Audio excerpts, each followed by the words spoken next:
tragedi 50 akan terus untuk kita usut. Karena KM 50 ini merupakan satu tragedi luar biasa. Saya sudah sampaikan pada saat terjadinya KM 50, kalau sekali KM 50 dibiarkan, maka akan terulang lagi KM 50 yang lain. Kami tidak akan diam. KM 50 akan terus kami kejar. Dan orang yang paling bertanggung jawab dalam peristiwa KM 50 adalah Jokowi. Sebelum terjadinya peristiwa KM 50, bagaimana Jokowi mengerahkan Kopsus, Komando Operasi Khusus ke Petamburan, lengkap dengan persenjataannya untuk nakut-nakuti saya dan keluarga. Itu sudah pengkondisian. Kemudian bagaimana seorang Pangdam Jaya sebelum kejadian menantang-nantang FPI di Monas dan mengancam-ngancam saya. Begitu juga bagaimana seorang Kapolri ketika itu, Idham Aziz, dengan Kapolda ketika itu luar biasa, mengancam dengan ancaman yang luar biasa sebelum terjadi peristiwa KM 50. Semua itu merupakan cipta kondisi. Seolah-olah saya dan FPI adalah orang yang kelompok berbahaya, sehingga kalau ke depan dibunuh ya nggak apa-apa, namanya juga orang berbahaya. Begitu opini terbentuk bahwa FPI ini berbahaya, Habib Rizik berbahaya, barulah terjadi peristiwa KM 50. Artinya supaya apa? Supaya kalau sayanya terbunuh atau FPI-nya, laskarnya terbunuh, orang akan menganggap biasa. Ini kan orang-orang keras, ini orang ekstrim, ini memang orang berbahaya. Jadi kita kondisi semacam ini sudah jadi drama sinetron yang sering dimainkan oleh rezim Jokowi. Assalamualaikum warahmatullahi wabarakatuh. Bismillah walhamdulillah wassalatu wassalamu ala rasulillah wa ala alihi wa sahbihi wa mawalah. Terima kasih kepada para habaib, 6 syuhada sekaligus juga haul ibunda saya tercinta Syarifah Sidah binti Alwi Muhammad bin Zain Attas yang wafat pada tanggal 2 Desember tahun 2012, dan istri saya yaitu almarhumah Syarifah Fadlun binti Fadil bin Yahya yang wafat tanggal 16 Desember tahun yang lalu. Jadi para syuhada maupun sahibul haul dari saya punya ibunda maupun istri, semuanya memang wafat pada bulan Desember. Karena itu pada hari ini kita lakukan haul, sekaligus mudah-mudahan diterima oleh Allah Subhanahu wa taala, karena memang yang paling membahagiakan orang-orang yang sudah meninggal dunia adalah tatkala mereka diziarahi dan didoakan. Kita semua kelak akan merasakan itu. Pada saat nanti kita sudah meninggal dunia, betapa senang ruh kita. Pada saat ada yang kirimkan doa kepada kita, ada yang ziarah ke kita, memberikan salam kepada kita, terus duduk berdoa, yaitu di pusara kita, itu akan menjadi hal yang sangat menyenangkan bagi alam arwah. Mudah-mudahan insyaallah kita yang telah menyenangkan para arwah pada kesempatan hari ini, yang tadi juga kita sudah doakan untuk orang-orang tua kita, keluarga kita, guru kita yang telah mendahului kita, kelak kita semua juga akan disenangkan oleh Allah Subhanahu wa taala. Kemudian terima kasih juga kepada para penceramah tadi yang sudah menyampaikan ceramahnya, baik tentang syuhada maupun lainnya. Apakah itu tadi yang disampaikan oleh Kiai Haji Ahmad Sobri Lubis yang luar biasa mendorong kita untuk selalu menancapkan niat agar mendapatkan mati syahid dari Allah Subhanahu wa taala. Begitu juga kawan-kawan, yaitu Dr. Badruddin Subki, Dr. Fikri Bareno, kemudian juga ada Dr. Fadilah tadi yang juga sudah menyampaikan, ada Profesor Dr. Egy Sujana yang juga semua sudah menyampaikan mauidhahnya, tausiahnya yang luar biasa. Tidak juga lupa Al-Habib Hamid, begitu juga Habib Zaki yang duduk di sebelah kanan dan kiri saya, yang bukan saja memberikan motivasi kepada segenap jamaah, tapi juga sekaligus mengikrarkan kembali semangat beliau-beliau untuk tetap istiqamah berjuang mencari ridha Allah dan Rasulullah sallallahu alaihi wasallam. Baik, tidak banyak yang saya mau sampaikan. Tolong dicatat baik-baik bahwa KM 50 tidak boleh kita lupakan. KM 50 akan terus untuk kita usut. Karena KM 50 ini merupakan satu tragedi luar biasa. Saya sudah sampaikan pada saat terjadinya KM 50, kalau sekali KM 50 dibiarkan, maka akan terulang lagi KM 50 yang lain. Nah, buktinya sekarang kita lihat berapa banyak orang-orang yang dibunuh oleh polisi. Tapi kemudian begitu siaran pers disiarkan, orang tersebut katanya melawan, bawa senjata, polisi terpaksa. Nah, akhirnya yang terjadi persis seperti KM 50. Sudah korbannya diculik, disiksa, dibunuh, difitnah.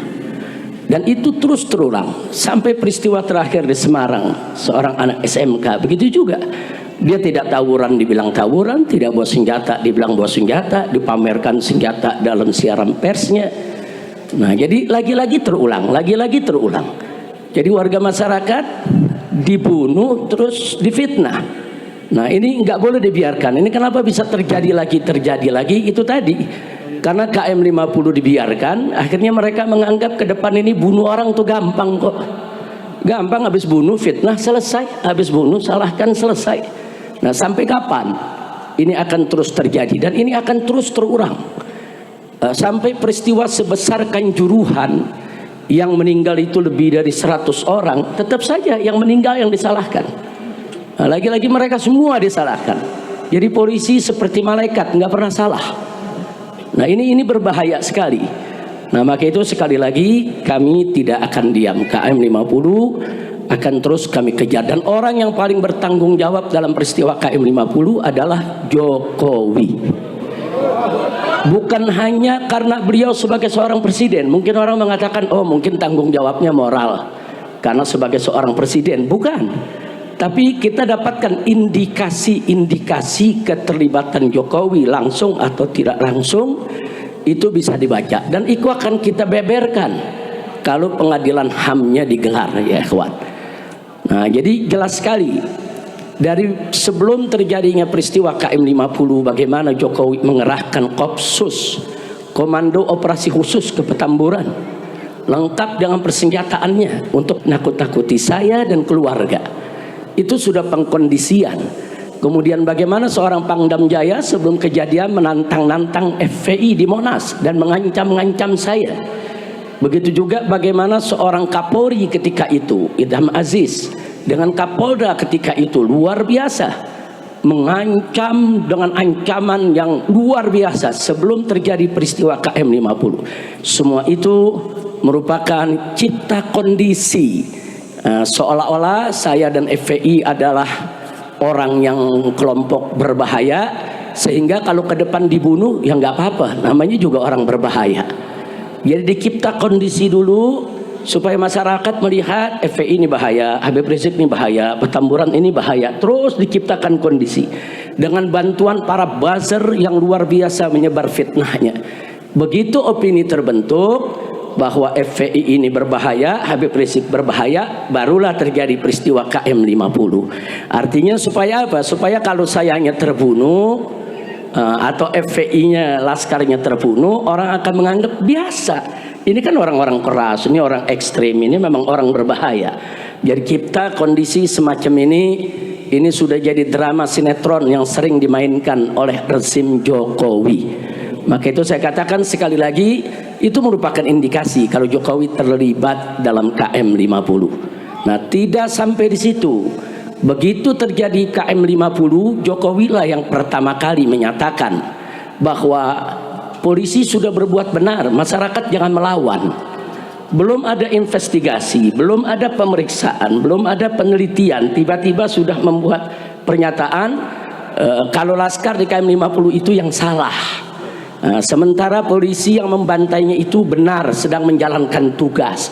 Nggak layak Presiden memberikan pernyataan semacam itu sebelum dilakukan pemeriksaan, kecuali kalau memang Presidennya terlibat dan yang mengatur semua itu, pantas saja memberikan pernyataan seperti itu. Tidak sampai di situ, tatkala banyak masyarakat termasuk DPR meminta dibentuknya yaitu tim independen untuk investigasi KM50, justru Jokowi yang menolak. Kenapa harus menolak? Kalau tidak terlibat, nggak usah ditolak. Mestinya investigasi itu dilakukan sejak awal kali kejadian. Nah, jadi di sini sekali lagi kalau saya katakan Jokowi adalah orang yang paling bertanggung jawab, bukan hanya karena Jokowi itu sebagai presiden, tapi ada indikasi-indikasi yang menunjukkan keterlibatannya. Termasuk 3 hari sebelum kejadian KM50 di tempat ini, di markas syariat ini, tadi diceritakan oleh Dr. Fadilah, bagaimana saya berkumpul dengan sekumpulan jurnalis.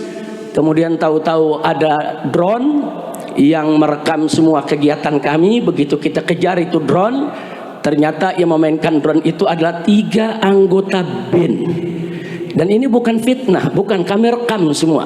3-tiganya punya kartu anggota BIN resmi. Yang satu juga punya kartu anggota sebagai jurnalis, yang satu sebagai mahasiswa, yang satu lagi sebagai anggota TNI. 3-tiganya punya kartu anggota BIN secara resmi. Mereka memakai mobil dengan nomor plat palsu dan semuanya kita tangkap. Mobil-mobilnya kita tangkap, kita interogasi, kita rekam. Bahkan sampai data-data yang ada di komputer mereka kita sedot. Kita ambil itu datanya. Ternyata ya, di dalam laptop yang mereka bawa ada operasi D5 yang saya menjadi targetnya.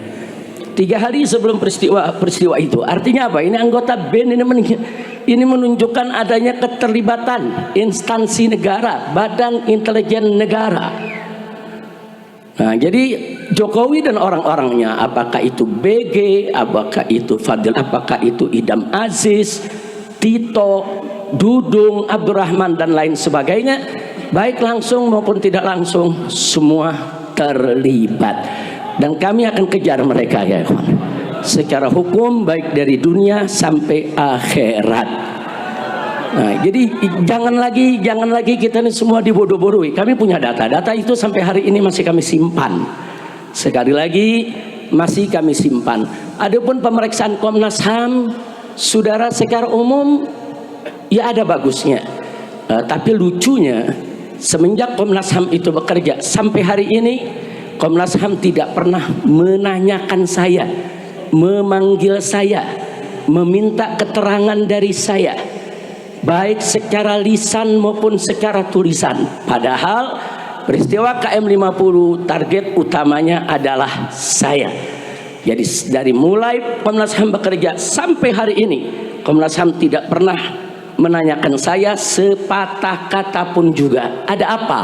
Mestinya kalau Komnas HAM itu profesional, dia harus menanyakan. Justru target utamanya mesti ditanya, kenapa? Ada apa? Nah, tapi ternyata sama sekali tidak. Nah, karena itu sekali lagi saya tidak ingin bicara panjang lebar di sini, tapi terlalu banyak nama-nama yang terlibat, saudara, dan semua kita catat. Ada 35 nama aparat yang kami catat, dari yang pangkatnya jenderal sampai yang pangkatnya di bawah, semua kami catat orang-orang yang terlibat daripada peristiwa KM50. Di sana kita lihat, saudara, ada Kombes Polisi TB Adi Hidayat, dulu menjabat sebagai Diskrimum Polda Metro Jaya. Ini yang memberikan surat tugas untuk terus menguntit saudara saya sekeluarga. Surat tugasnya resmi yang menandatangani orang ini. Orang ini sama sekali tidak dipecat, bahkan pangkatnya dinaikkan. Sekarang sudah dapat bintang. Nah, kemudian masih ada lagi AKBP Handik Zusen, baru 3 hari yang lalu pangkatnya juga dinaikkan di Polda Metro Jaya. Kemudian masih ada AKBP Widi Irawan, saudara. Ini yang diduga yang menjadi supir mobil Land Cruiser hitam. Masih ada AKBP Rulian Sauri, Ini yang diduga melakukan pemindahan jenazah daripada 6 laskar. Kemudian masih ada Ibda Muhammad Yusmin Ohorela. Ini yang diduga sebagai algojo eksekutor daripada KM 50. Masih ada Bribka Faisal Kasbi Alea. Ini juga termasuk eksekutor. Masih ada Bribka Adi Ismanto. Masih ada Bribka Guntur Pamungkas. Masih ada Bribtu Fikri Ramadan Tawainellah dan lain sebagainya. Bahkan secara sistematis para buzzer digerakkan untuk membenarkan tindakan polisi dan menyalahkan daripada para syuhada KM 50. Bahkan ada buzzer yang kirim rangkaian bunga mengucapkan selamat kepada Polda Metro Jaya atas berhasilnya membunuh 6 laskar. Ini semua kita rekam dan semua kita catat. Nama-nama orangnya ada, saudara, foto-fotonya semua ada. Jadi kita tinggal tunggu waktu yang tepat untuk kita seret mereka semua ke pengadilan HAM. Nah, jadi sekali lagi saya tidak bisa bacakan semua nama-nama yang ada, tapi nama-nama tersebut tidak akan pernah kita lupakan. Dan alhamdulillah mobil yang dipakai oleh para syuhada ketika mereka ditembaki, mobilnya ada di depan sana, Anda udah lihat dibangun museum. Di situ ada mobil yang digunakan oleh para laskar dan itu menjadi barang bukti. Jadi sengaja kita simpan sebagai barang bukti. Begitu nanti pengadilan HAM digelar, maka ini merupakan salah satu bukti barang yang harus ditunjukkan di pengadilan. Tidak sampai di situ. Kalau kita bicara novum, tadi sudah dibahas oleh Dr. Fadillah. Perlu kita ketahui, novum yang kita punya sebetulnya bukan hanya CCTV KM 50. Tapi tidak jauh dari pintu tol Kerawang Timur ada sebuah hotel, yaitu Novotel. Hotel tersebut saudara juga punya CCTV yang merekam aksi penembakan para aparat terhadap 6 syuhada kita. Tapi hotel tersebut kemudian didatangi oleh para aparat dan CCTV-nya semua disita. Jadi CCTV milik hotel, CCTV milik KM 50 semua adalah bukti kuat tentang terjadinya pembantaian. Tidak betul kalau laskar melawan, tidak betul ada peristiwa saling tembak menembak. Tapi insya Allah satu saat kita akan dapatkan semua CCTV tersebut untuk kita bisa seret semua yang ada. Dan subhanallah, Allah maha adil ya ikhwan. Allah maha adil. Ternyata tidak kurang dari 7 orang yang terlibat dalam pembantaian KM 50 adalah anggota Satgasus Merah Putih Sambo. Resmi saudara masuk, termasuk yang tadi saya sebutkan namanya, yaitu Hadik Yusen. Itu juga termasuk anggota Satgasnya Sambo dan dia adalah komandan daripada para pembantai KM 50. Nah, jadi sekali lagi kami sudah dapat itu nama semua, kami sudah dapat berbagai macam keterangan yang tidak kami bisa sebutkan pada saat ini, tapi kami akan ungkap pada saatnya begitu digelar pengadilan HAM untuk KM 50 insya Allah. Bahkan Sambo sendiri dengan Henry Kurniawan. Henry Kurniawan ini saat itu pangkatnya Irjen polisi keturunan Cina. Dia ditugaskan oleh Sambo sebagai ketua provos yang memeriksa kasus KM 50. Tapi lucunya dia sebagai ketua provos tapi ikut siaran pers bersama Kapolda Metro Jaya dan bersama Dudung ikut-ikutan memamerkan senjata-senjata barang-barang bukti palsu saudara. Mestinya provos itu memeriksa, bukan provos itu malah ikut meloloskan barang-barang bukti palsu yang ada. Tapi akhirnya yang bersangkutan ketangkep terlibat dalam kasus Sambo. Dan di pengadilan dia ngaku bahwa CCTV KM 50 dia yang sapu bersih semuanya. Dan Sambo pun dalam pengadilan saat ditanya oleh jaksa juga mengaku ya dia terlibat untuk membersihkan CCTV yang ada di KM 50. Jadi ini karamah syuhada. Allah bongkar ya kawan. Sambo dan pasukannya yang terlibat, mereka pikir saudara mereka akan bisa bersembunyi selamanya. Ternyata Allah ciptakan ada peristiwa bagaimana Sambo dan kawan-kawan membunuh yaitu salah satu daripada anggotanya, dan akhirnya di pengadilan semua terbongkar. Nah, karena itu kepada Bapak Kapolri kita ingatkan sekali lagi janjinya di depan DPR MPR yang siap mengupas kembali kasus KM50 kalau ada novum baru. Novum barunya sudah ada Pak, tinggal Bapak mau proses atau tidak, itu saja. Nah, jadi jangan lagi beralasan novum baru, omong kosong. Bapak ketika itu sebagai kabak reskrim ketika kejadian, Kapolrinya adalah Bapak Idham Aziz. Bohong kalau Bapak tidak tahu CCTV 50 itu disingkirkan. Bohong kalau Kapolri itu tidak tahu kalau CCTV itu merupakan novum baru yang sampai hari ini belum pernah yaitu diajukan ke pengadilan. Jadi saya minta Pak Kapolri nggak usah main-main lah, jangan main kucing-kucingan lagi Pak, jangan. Nanti ujung-ujungnya Bapak akan terlibat langsung ataupun tidak langsung di dalam menyembunyikan kejahatan daripada anak buah Bapak sendiri. Yang terakhir saudara, saya prihatin, saya sedih karena kabinet yang dibentuk oleh Bapak Presiden Prabowo saat ini masih bau anyir darah KM50. Karena orang-orang yang tadi saya sebutkan, saudara, sebagian ditarik ke kabinet yaitu Pak Prabowo. Kita bisa lihat DG dijadikan Menko Polkam, masih ada Pak Tito di sana, masih ada Dudung, saudara. Nah, kok bisa orang-orang yang bermasalah ini ditarik untuk duduk di kabinet? Padahal kita berharap Pak Prabowo ini punya kabinet yang bersih, yang profesional, yang hebat, yang kuat, yang bekerja demi bangsa, rakyat. Kita dukung. Tapi ternyata saudara, orang-orang bermasalah, orang-orang justru yang kita sedang kejar dimasukkan ke dalam kabinetnya. Maka itu kita minta dengan hormat kepada Bapak Prabowo agar semua oknum yang ada di dalam kabinet Bapak, baik yang diduga kuat terlibat korupsi atau terlibat judi online atau terlibat pembantaian warga sipil atau terlibat di dalam perusakan demokrasi di Indonesia, tolong diresafel Pak, tolong diberhentikan, tolong dibersihkan kabinet Bapak agar seluruh bangsa Indonesia, para habaib dan kiai menjadi bulat untuk mendukung Bapak, bulat untuk menyokong Bapak, bulat untuk membantu Bapak memimpin Indonesia sehingga Indonesia bisa adil, makmur dan sejahtera. Amin ya rabbal alamin. Jadi PR kita masih panjang, belum selesai karena orang-orang bermasalah di KM50 masih punya jabatan. Kalau masih punya jabatan berarti masih dilindungi. Kalau masih dilindungi berarti tantangannya masih berat. Tapi nggak usah khawatir. Kita selama ini berjuang, khususnya para pengurus FPI dan laskar FPI, anggota FPI dimanapun berada, 1000 kali kita gagal, jatuh dalam perjuangan, 1001 kali kita akan bangun, bangkit kembali, melanjutkan perjuangan. Tidak ada kata putus asa dalam perjuangan kita. Setuju berjuang? Takbir. Sallu ala Nabi.